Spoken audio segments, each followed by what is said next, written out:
550 জন পুরুষের একটি ত্রাণ শিবিরে 28 দিনের জন্য খাবার মজুদ ছিল। যদি ওই ত্রাণ শিবিরে আরও 150 জন যোগ দেয় তবে ওই সমপরিমাণ খাদ্যে চলবে কত দিন? 25 দিন, 22 দিন, 10 দিন, 35 দিন। 550 জন পুরুষের চলে 28 দিন। একজন পুরুষের সেই খাদ্য চলবে কত দিন? নিশ্চয়ই বেশি দিন। তাহলে 28 গুণ 550 দিন। তাহলে 550 জন 28 দিন চলে, আর একজনের চলবে এত দিন, মানে অনেক বেশি দিন চলবে ওর। তাহলে আবার যদি 150 জন লোক আসে, তাহলে 550 যোগ 150 লোক বেড়ে গেল 700 জন লোক।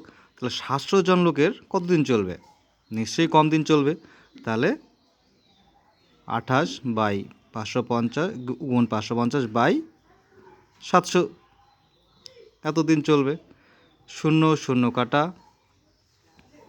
14 দুগুণে 28, 5 14 70, 5 11 55। তাহলে হচ্ছে 11 দুগুণা, আমাদের আনসার বের হচ্ছে সমান 22 দিন। Answer option B. যাদের কনসেপ্ট ক্লিয়ার তারা ডিরেক্ট এক্সামে এইটুকু করো।